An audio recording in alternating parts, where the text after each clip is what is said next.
What is up guys, welcome back to the channel. This is Dr. Hamis Teng, and today is the final review here with the OPPO Reno 10 Pro Plus, a phone that I've actually been using for the past 3 weeks to almost a month over here, and I got a lot of things that I do want to share with you guys, and of course we'll break it down for you guys to understand where I'm coming from. I'm going to break it down into 4 parts over here, and without further ado, let's just get right into it.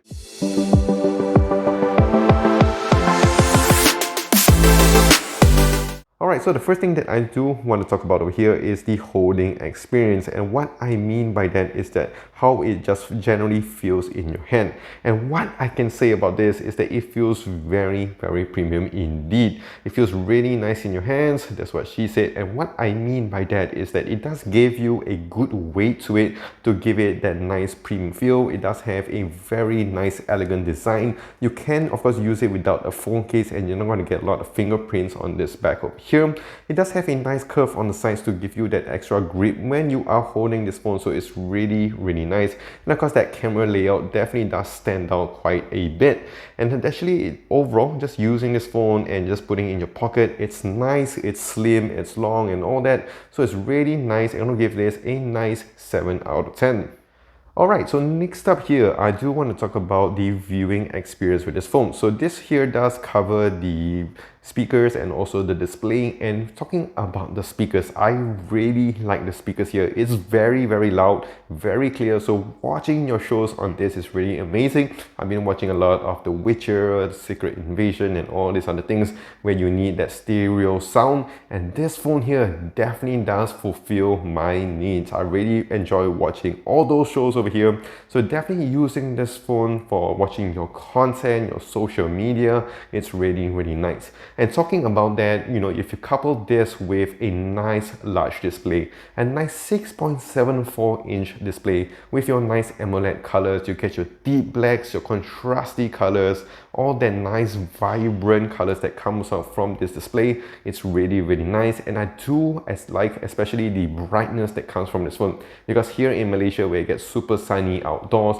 I do like that peak brightness of 1400 nits, so it definitely helps you a lot to just look at your screen, look at your Google Maps, or even look at your Waze when you're driving, just to get a clearer view of the phone, and you don't have to worry about it using it outdoors or indoors. I really like this display a lot, and the size on this is really nice.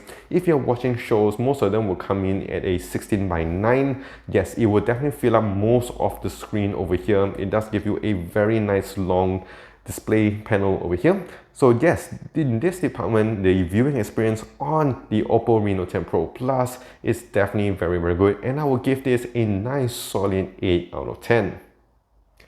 Next up here, I do want to talk about the whole software experience. So this covers the software side of things, the internal specs, generally how it kind of just moves around on a day-to-day basis.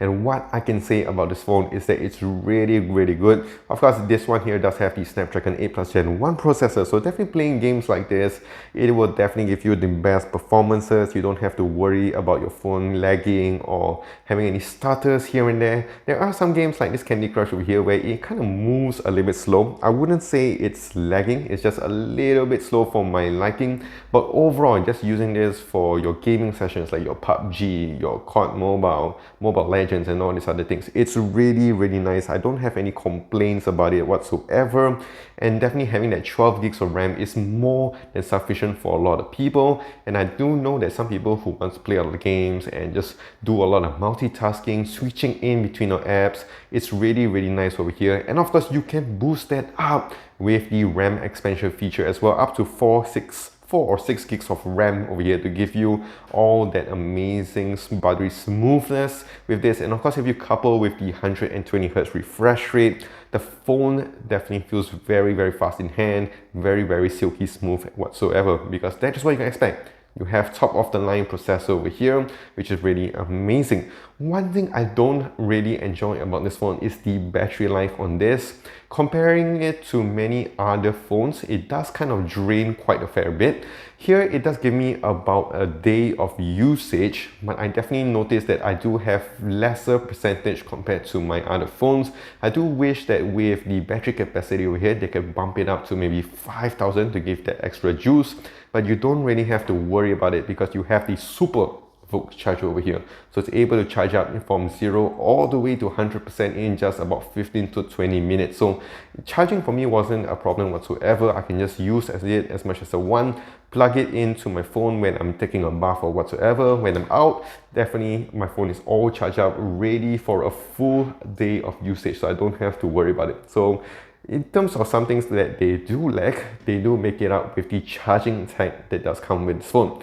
One thing that is sad with this phone is that it doesn't come with a wireless charger at this price point. So yes, that is something that maybe in the future they could add into their Pro Plus series. And one more thing I do want to talk about as well is the software side of things. So like I mentioned before, I do like OPPO software. It feels very polished and it does come with a lot of features. But one thing you gotta notice is that it does come with a lot of bloatware as well. It does come with a lot of apps that I really find that I didn't want to use. So I most of the time had to spend quite a fair bit amount to delete those apps and try to just get the apps that I do want on my home page, which can be a little bit annoying for most of you guys, but you do have your essential Google apps on this phone, so you don't have to worry about it too much. And just moving around this phone and moving around the apps is really nice with the software, so there's nothing really much to complain when it comes to the software experience. So last but not least, let us talk about the cameras here. So here we have a 32 megapixel selfie shooter, and also on the back we do have a nice triple camera setup. We have a massive 50 megapixel shooter, we also have a nice telephoto lens, and both of them do come with your OIS. And also lastly, we have the ultra wide lens at 8 megapixel. And what I can say about the cameras here is that it feels really good, but not great. Again, at this price point for about 3,003, you would expect the cameras to be at least an A grade in this department. I wouldn't say it's a very good solid B+. You get very nice features on this phone. The night mode on this is really good as well. Video is very stable and does give you very good colors on this. Photo wise as well, if you're taking just outdoor images or maybe sometimes just indoor, it does give you very good battery life, so I don't really have to worry about it too much. And also when it comes to the portraits, this phone here has promoted their portrait feature quite a fair bit. To be honest, I don't really notice that the portrait does stand out compared to the other competition. There were times where the edge detection on my subjects were not properly separated, but I do find that the portrait is still pretty decent. When it comes to the skin tones, I do find it that they do kind of over smoothen the skin texture most of the time. And also when it comes to the skin tone as well, I do find myself a little bit fairer. I know a lot of people do want fairer skin tones, and that is a matter of preference and it's pretty subjective. I know a lot of people in the female department prefer a fairer skin and also more smoothening when it comes to the face. For me as a man, I do want my bearded face.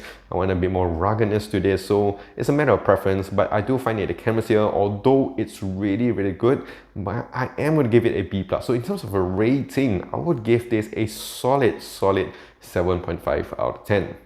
So that is it with the OPPO Reno 10 Pro Plus 5G, and an overall rating I would give this phone is a solid 7.5 out of 10. At a price point at about 3,300 ringgit, there is a lot of options out there. And does this phone really stand out? Honestly speaking, it kind of does. When you talk about the whole viewing experience, like watching this on your content, it really does deliver in that front.